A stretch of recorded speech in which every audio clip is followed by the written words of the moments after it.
Uh, I had originally said that we would study Samson, but as I went through it and I was preparing, I realized that whereas Samson becomes an important figure and an interesting one, our focus is really on leadership. And it's really hard to say about Samson that he is a leader, except that he's appointed, chosen by the people to do what he does. And so I decided, given that there are lots of people to look at, that I was going to move to Samuel, who was really, after Moses, it could be argued, the first great national leader of the Jewish people. Uh, I want to look at him, at his story. We're going to begin today really with his birth, and then look at specific moments in his story in which he shows leadership. Um, the He's not a figure that we often focus on exclusively. Samson's role in general, I'm sorry, Samuel's role, Shmuel's role.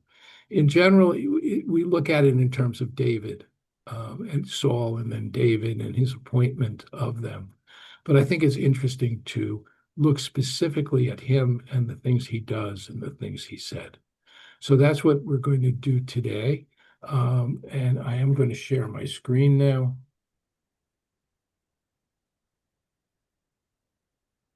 Okay.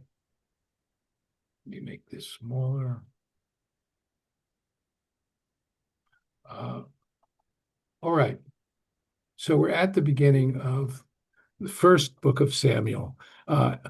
As you probably know, there are two books of Samuel, Samuel 1, Samuel 2. It's really one work. And it was divided probably because they were all on scrolls. It would be difficult to take this entire book and to put it on one scroll. And so it was divided. Here we are at the very beginning of the story. Um, there was a man from Ramatayim of the Zuphites in the hill country of Ephraim, and his name was Elkanan, the son of Yeruham, the son of Elihu, the son of Tohu, the son of Zuph, and is Ephraimite. So it's striking that we get this genealogy for him, right? We're going back from his father to his grandfather, to his great grandfather, and to his great great grandfather, and that he was from the tribe of Ephraim. And all this suggests that he's a man of great importance, that he has this long genealogy. Now, he has two wives. One is Hannah, and the other is Penina. And Penina had children, but Hannah was childless. So this immediately suggests to him that something important is going on, and particularly with Hannah, because that, as you recall from Genesis, is a major theme, the childless woman who God allows to give birth. We see it with Sarah, and we see it with Rebecca, and we also see it with Rachel. And this idea that there are two wives, one that is childless and one that has children, specifically reminds us of the story of Rachel and Leah, the two wives of Jacob, and their rivalry. And here we're going to see another kind of rivalry. Now, the man that is the Elkanah used to go up from his town every year to worship and offer sacrifice to God, the God of hosts, Adonai Zvaot, at Shiloh. So this is an annual pilgrimage. The worship is not yet centralized in Jerusalem. There are a variety of cultic sites around the country where you can go to worship God. And we're told that Hophni and Pinchas, the two sons of Eli, were priests there. This seems unimportant at this point because it's all about Hannah and Elkanah and Eli, who's the main priest there, rather than his sons. But it's going to become important, as we'll see when we get to the next chapter, that these two individuals are Eli's sons. So one time, Elkanah offered a sacrifice.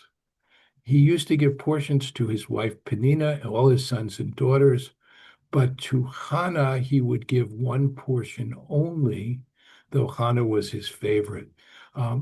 Most commentators, and I'm particularly struck by Robert Alter here, wants to read this as one double portion. And there's some linguistic justification for that, because she was his favorite and God had closed her womb. So Peninnah and all her children get portions, but Hannah, who is the favorite but has no children, gets a double portion.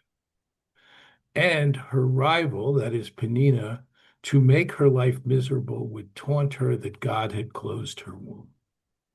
This happened year after year. Every time she went up to the house of God, the other would taunt her so that she wept and would not eat. So they go up each year. They are meant, they have a sacrifice there. And from the sacrifice, portions are given out, but Hannah doesn't eat hers. She is so bereft. And her husband says to her, "Why are you crying? Why aren't you eating? Why are you so sad?" This is a striking statement because he doesn't seem to understand it. Am I not more devoted to you than 10 sons? So he seems to understand that it has to do with her infertility, but his suggestion here is, you've got me, why do you need children? It really flies in the face of the realities of the biblical world, where a woman's sense of self, her whole purpose in life, it really centers around being a mother to children. And so he says, I love you a lot, but really it's not adequate. So after they had eaten and drunk, at Shiloh, Hannah gets up, and the priest Eli was sitting on the seat near the doorpost to the temple of God, and she prayed to God in her wretchedness, weeping all the while. And she made a vow. O God of hosts, if you look upon the suffering of your maidservant and will remember me and not forget your maidservant, and if you will grant your maidservant a child like the others have, I will dedicate it to God all the days of its life. No razor shall touch its head.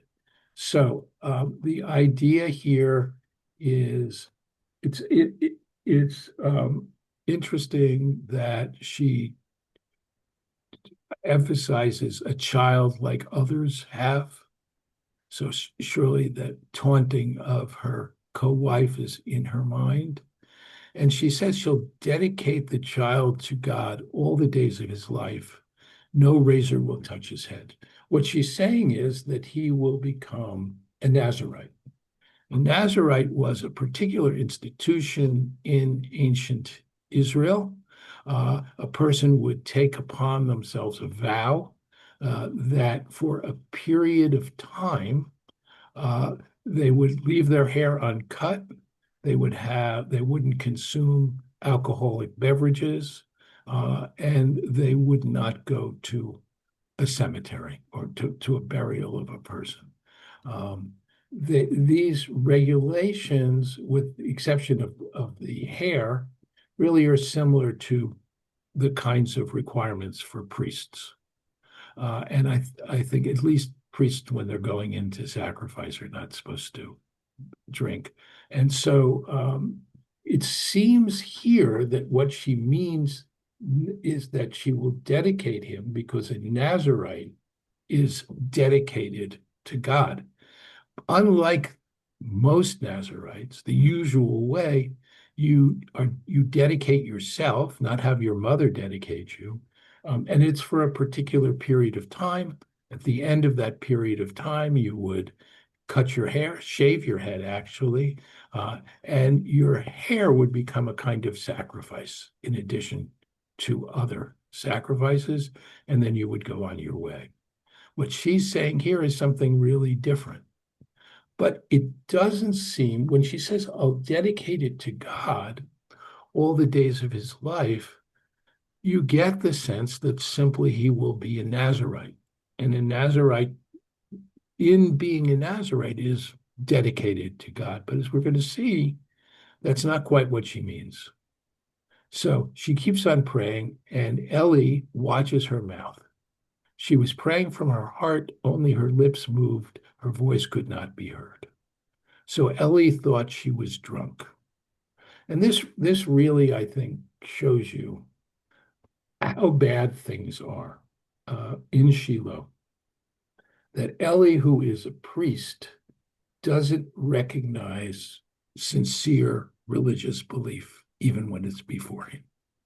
He assumes that she is drunk. And by the way, this assumption that she was drunk really, in some ways, goes back to the Nazarite vow. She was making a pledge that her son will not drink alcohol. And here, ironically, Ellie thinks, as she's doing that she is drunk. He says, "Sober up." And the words here are not sympathetic at all. He's essentially accusing her of sacrilege when the absolute opposite is clear. And she replies to him, "No, my lord, I'm a happy, unhappy woman. I haven't drunk wine or strong drink. I've been pouring my heart out to God. Do not take your maidservant for a worthless woman. I have only been speaking all this time out of my great anguish and distress." This expression, worthless, we will see again with respect to Ellie's sons. So he says to her, "Go in peace. May the God of Israel grant you what you have asked." So his response is rather formulaic. He doesn't seem to respond to the fact that she's speaking out of anguish and distress. There's no sense that he's comforting her.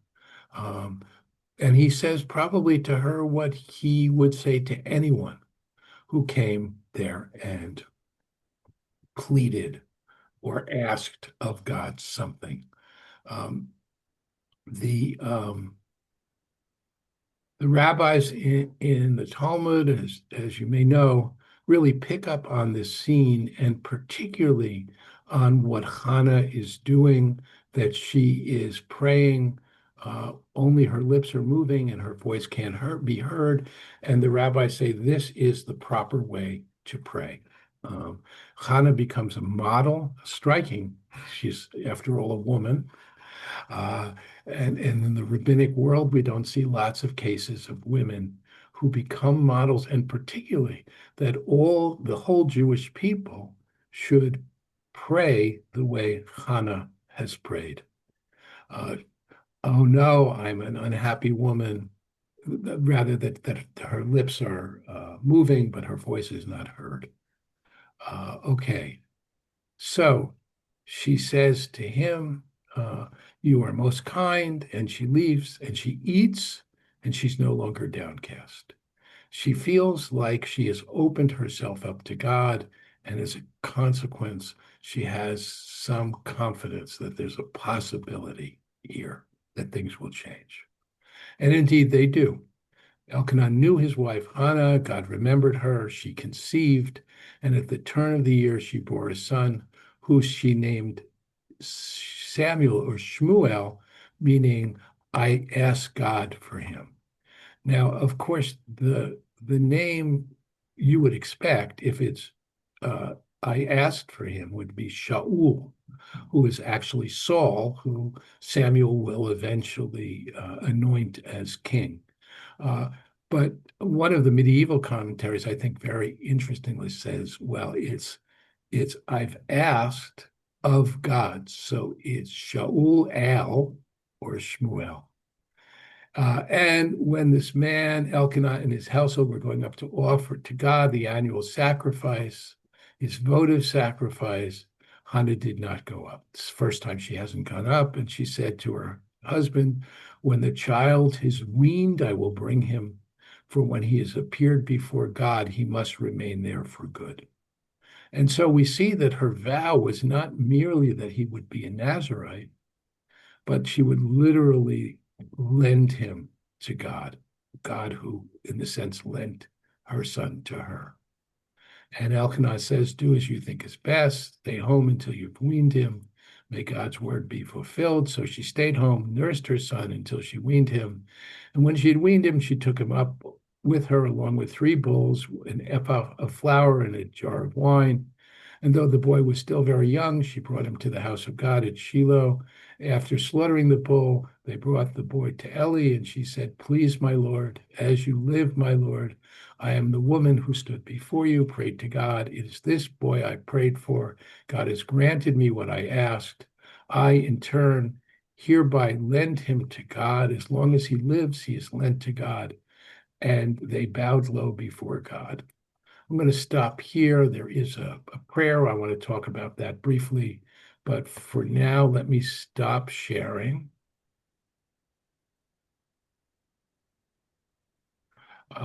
Any comments, questions about Hannah and the miraculous birth of Samuel? Go ahead, Saul. For those who want to look at the Hebrew, it's the Haftarah on Rosh Hashanah. Yes, absolutely right.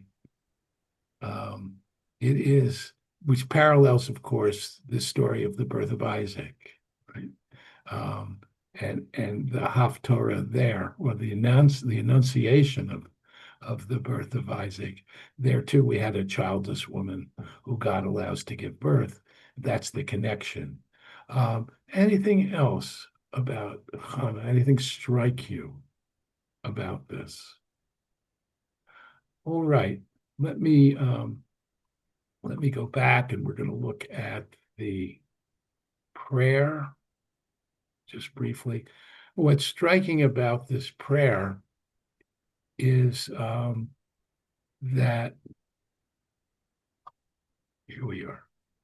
Here she prays, my heart exalts in God. I have triumphed through God. I gloat over my enemies. I rejoice in your deliverance. There is no holy one like God. There is none beside you. There is no rock like our God. Talk no more with lofty pride. Let not arrogance cross your lips. The eternal is an all-knowing God by whom actions are measured. The bows of the mighty are broken. The faltering are girded with strength. The sated are hired out for bread. The starving hunger no more. The infertile woman bears 7. The mother of many is forlorn. God deals death and gives life. Cast into Sheol and raises up, makes poor and rich, casts down and lifts up, rising the poor from the dust, lifting the needy from the dunghill to set him together with nobles, granting them seats of honor, for the pillars of the earth belong to God, who has set the world upon them. God guards the steps of the faithful, the wicked in darkness. None shall prevail by strength. God's foes will be scattered. Thunder from the heavens. God will judge the ends of the earth, giving power to the king and triumph to the anointed one. So that's the end of the psalm, the prayer. And I want to come back to you now and ask you what you think about this prayer. What do you notice about it, if anything? It's similar to the beginning of the Shemona Esrei, the Amidah. Yeah, there's a little bit of that. Yeah. It's also it's similar to Me'afar Yarim Evyon, right? Is also, Hallel, Hallel. yeah, it's a psalm, right? It's anything else about it. Does it really fit here, Sandy? I was going to say it's kind of odd, giving birth and then talking about death, and instead of like, oh, I'm so happy I have this baby. Right. It's to me, it's Yes, right. It's very formulaic, right? It's classic biblical poetry. This is a woman who spoke spontaneously before, right? Um, we don't know what the words she spoke were, but it certainly wasn't something like this. She was speaking out of anguish. She was speaking from her heart. This seems different. The other thing is, at the end, it starts talking about the king, which there are no kings, right? It's only later that Samuel will be anointing the first king. So all this suggests that this is a stock psalm. Now, it does have a connection because it's about a barren woman giving birth. But it seems that it probably was added later. And on the other hand, it would not be unusual for someone in a circumstance. The Book of Psalms in general is, you can see, as a kind of anthology that one could use to express strong emotions, whether it's thanksgiving or whether it's fear, whether it's gratitude. You could choose one of those psalms to express it. And even what we see in the book of Jonah, where he has this prayer in the belly of the fish, also looks very formulaic. And I think it's pretty consistent when you see these things throughout the Bible. The idea really here is an expression of thanksgiving and gratitude, a sense that God can do anything, right? Okay, back to our text. So, give power to the king again. There is no king. And then Elkanah and Hannah went back to Ramah. The boy entered the service of God under the priest Eli.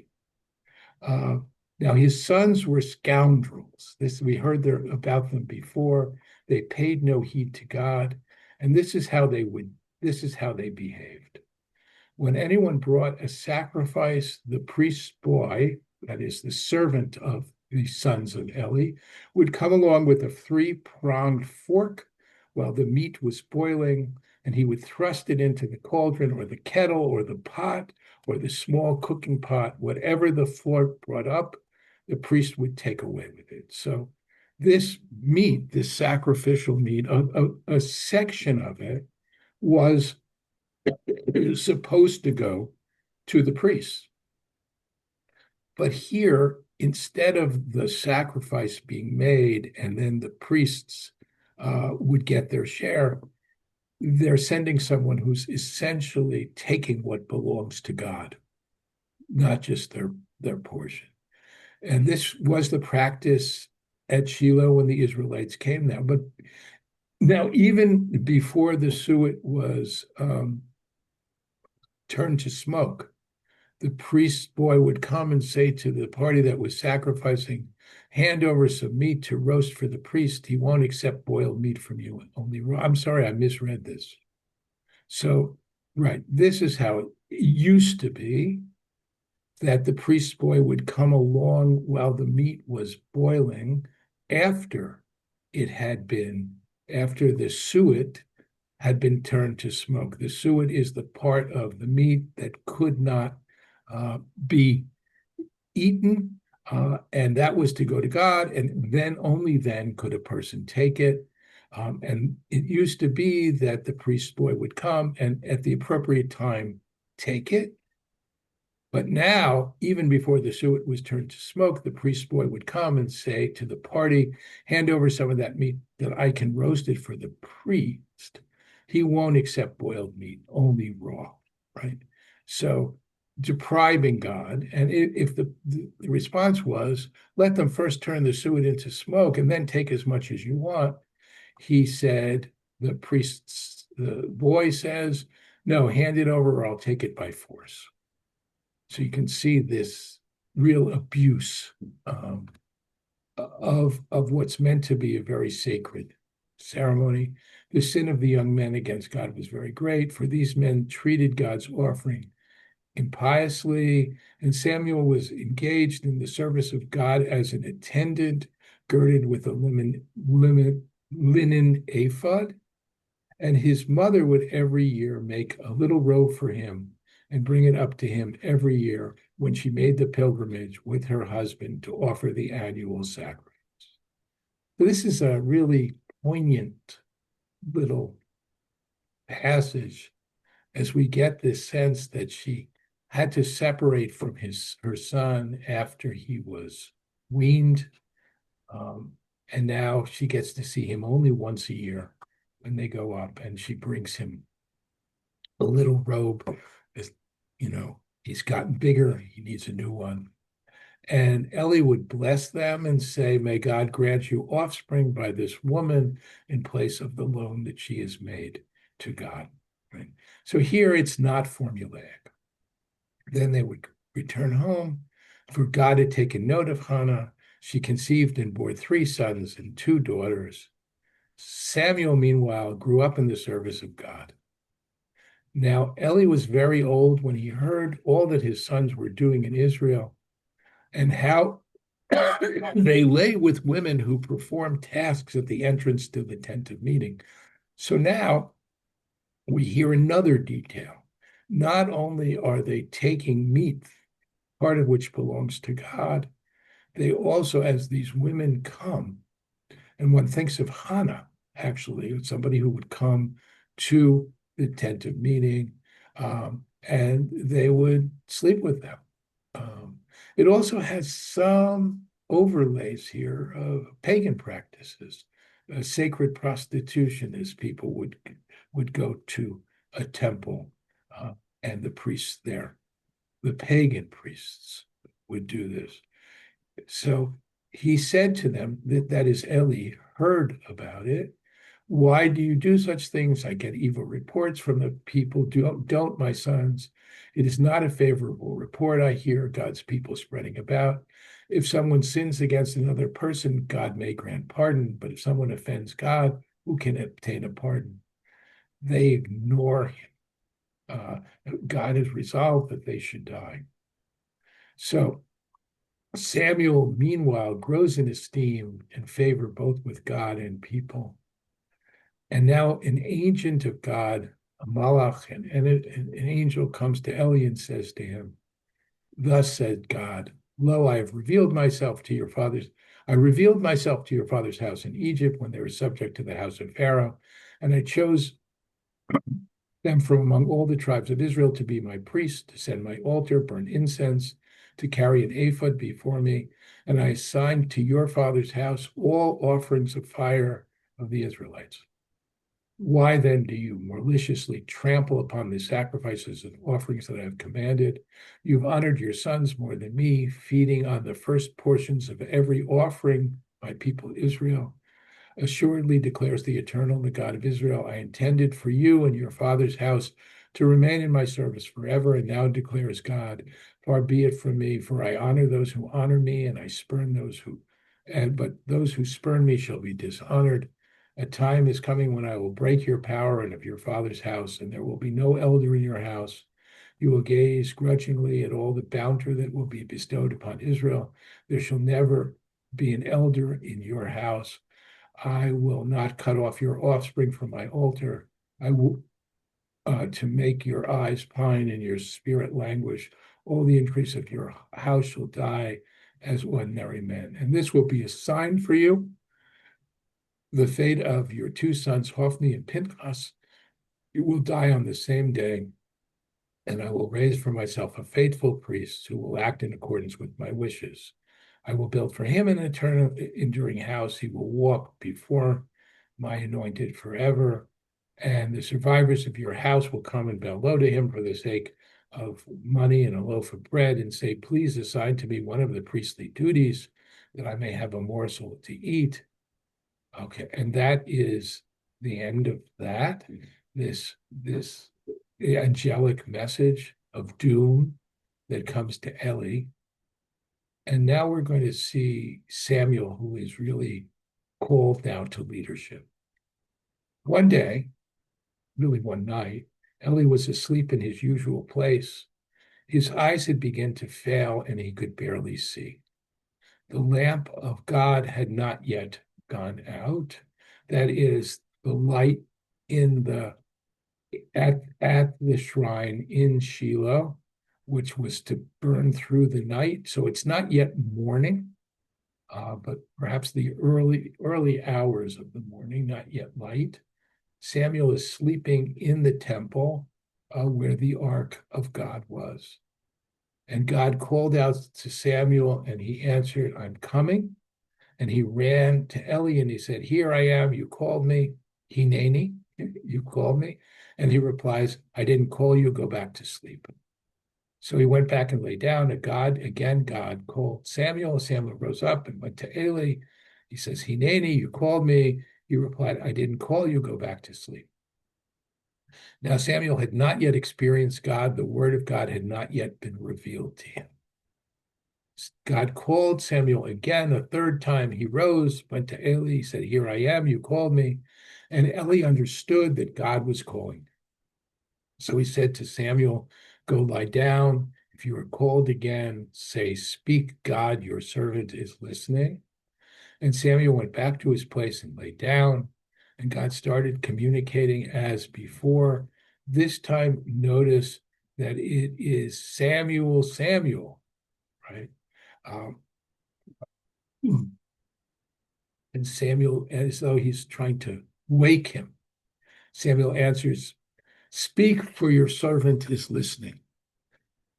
Notice that when Eli tells him what to do, he says, Speak, God, for your servant is listening. But Samuel doesn't do that. It's almost as if he can't bring himself to address the Almighty. He doesn't, in some ways, perhaps feel worthy of. And then God says to him, I'm going to do in Israel such a thing that both ears of anyone who hears about it will tingle. In that day I fulfill against Eliol that I spoke concerning his house from beginning to end.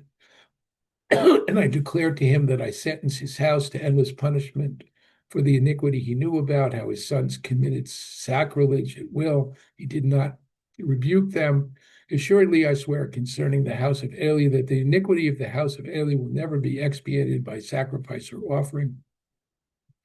Samuel lay there until morning when he opened the doors of the house of God.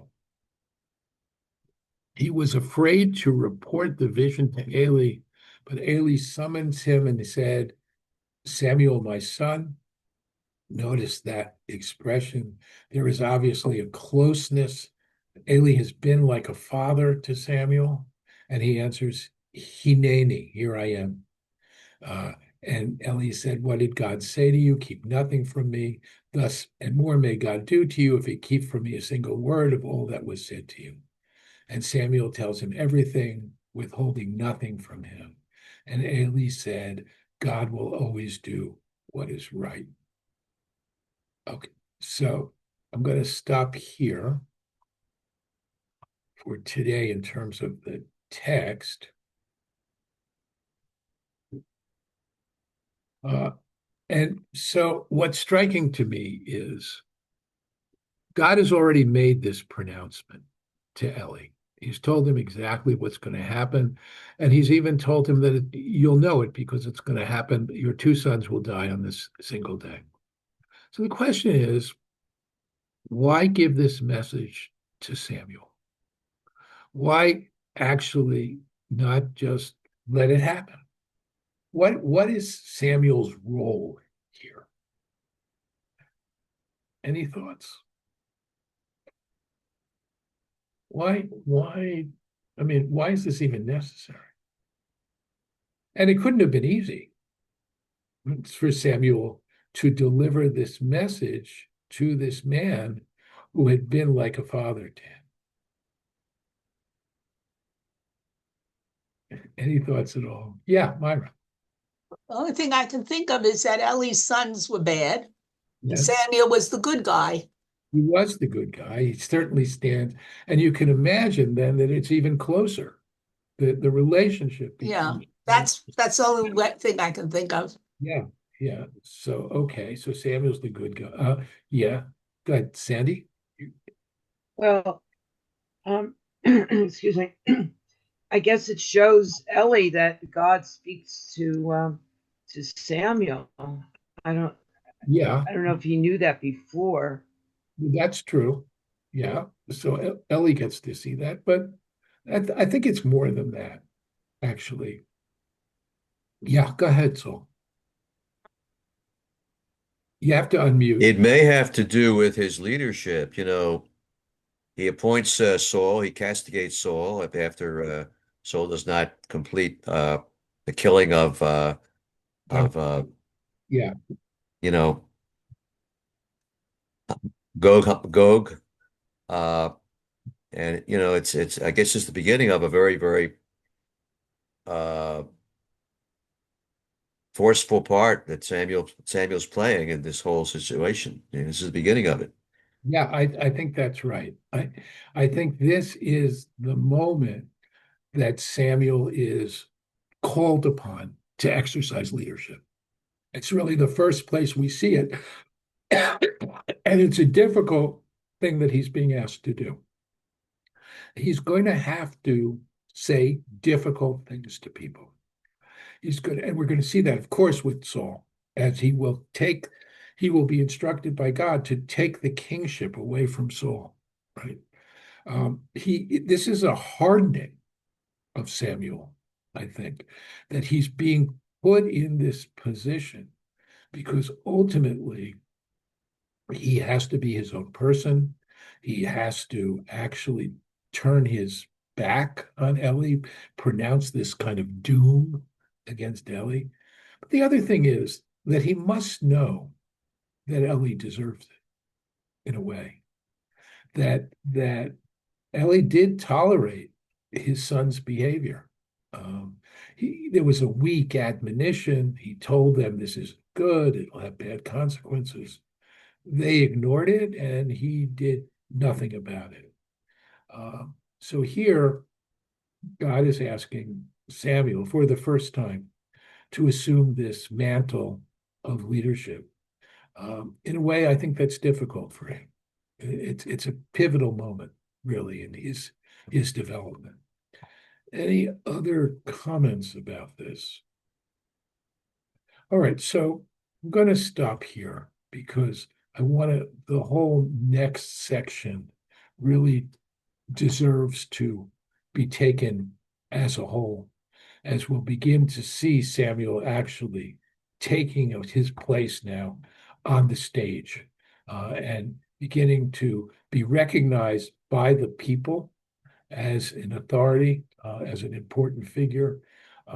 For the first time, really, we had a sense, and we looked at Deborah last time, and we had a sense that she too had a sort of more national importance.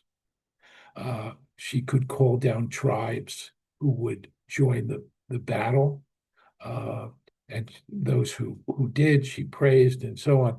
But Samuel is now going to have a much larger role. I think it's fair to say that, with the exception maybe of Joshua, he's the first major leader since Moses. And I think that his miraculous birth is also part of signaling that. We didn't see anything like that with any of the figures in the book of Judges. He's being given enormous importance by the text. The whole fact that we have this backstory of his birth is in itself interesting. So we will pick up with him next week. I'm going to send out a new link because it's just obviously confusing and not working. Hopefully we'll be squared away by next week. Any final questions, comments, anything? I Yeah. was just looking at the end of the first book of Shemuel, and it's interesting. His sons defy him, and Yes. you know, it's Yes. very it's a lot of intrigue here. Yes. Yes. No, it's sort of sad actually that yes, his sons defy him. And we'll see that a bit. Anything else? Yeah, Sandy.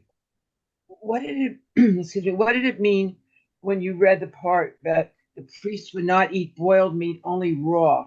Right. So I'm sorry I kind of mangled that. So let me be clear. Um, the when you came to offer a sacrifice, there were a couple of different kinds of sacrifice. So one is a sacrifice which is wholly consumed by fire, right? There's another kind of a sacrifice, which is a Thanksgiving offering shared between people and God, as it were. And part of the animal is permitted to be eaten and part is not permitted to be eaten. Now, the fat is not permitted to be eaten by people. Once the fat is burned off, then they can take it and cook it. So, and that's the way it used to work. So they would take it, they would cook it, but the priest's assistants would come and take some of that for the priest, because the priest was also entitled to eat a part of the sacrifice. But that's while the meat was cooking, it was being boiled in a pot, or at least that's the description here, right? And that was fine. That's how it used to be. Now the priest's assistant is coming and saying, I want the raw meat. That's before the section which belongs to God is burned off, right? A priest doesn't eat this. A priest only eats raw meat.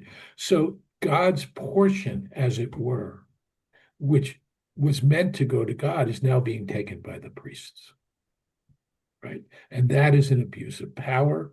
It's if you think about it, it's real. This is their role, to serve God. And here, in a sense, they're stealing from God. I mean, it's all symbolic, right? I mean, we don't think God actually eats the food. Nonetheless, it is God's portion. It was set aside for God, and they're taking it for themselves. So it's a deep kind of corruption. Now, the text also suggests that the corruption is on two levels. On one level, it's about stealing from God, but on the other level, it's abusing their power as these women come there and they sleep with them. So they're called bli ya'al, people of absolutely no worth. Is that more clear? Yes, thank you. Anything else? I Okay. have a question. I'm sorry, it's Francesca. I've had to be on mute. That's okay.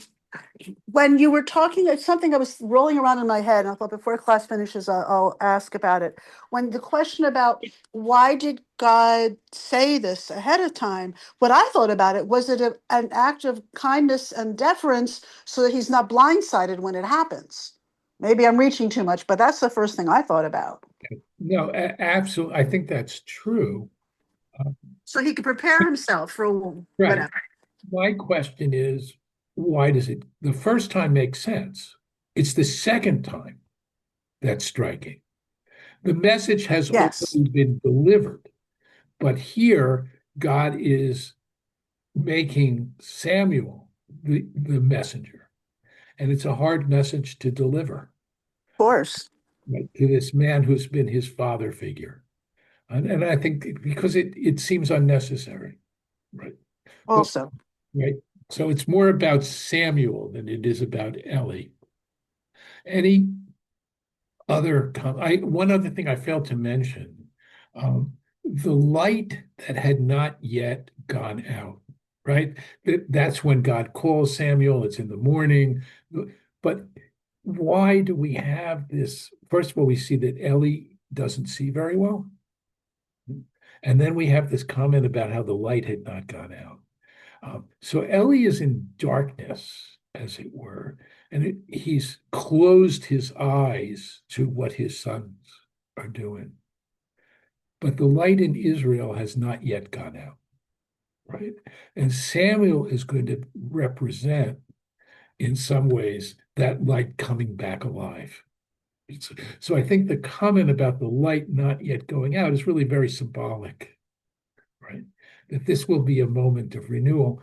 And on that note, what could be more appropriate? I want to wish you a happy Thanksgiving, a happy Hanukkah, right?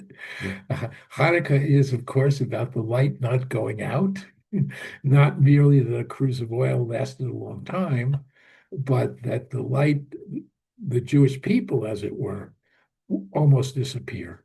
But no, in fact, our light goes on. And so we will, I hope you found all this illuminating. You'll forgive me. One thing. Yeah, sure. One thing, you mentioned Belial. This came up when Hannah was Yeah, speaking. I'm not a worthless yes, person. yes, It's exactly. interesting. That's the irony, right? The sons who were right there are Belial. She's saying, I'm not, to the man whose sons are. It's very striking. It's a really interesting play. Yes. Anything else? Great. Have a wonderful Hanukkah, Chag Urim Sameach, or just Chag Sameach. I hope to see you next week. Bye, everybody. Thank you very much. Thank you. Happy Hanukkah.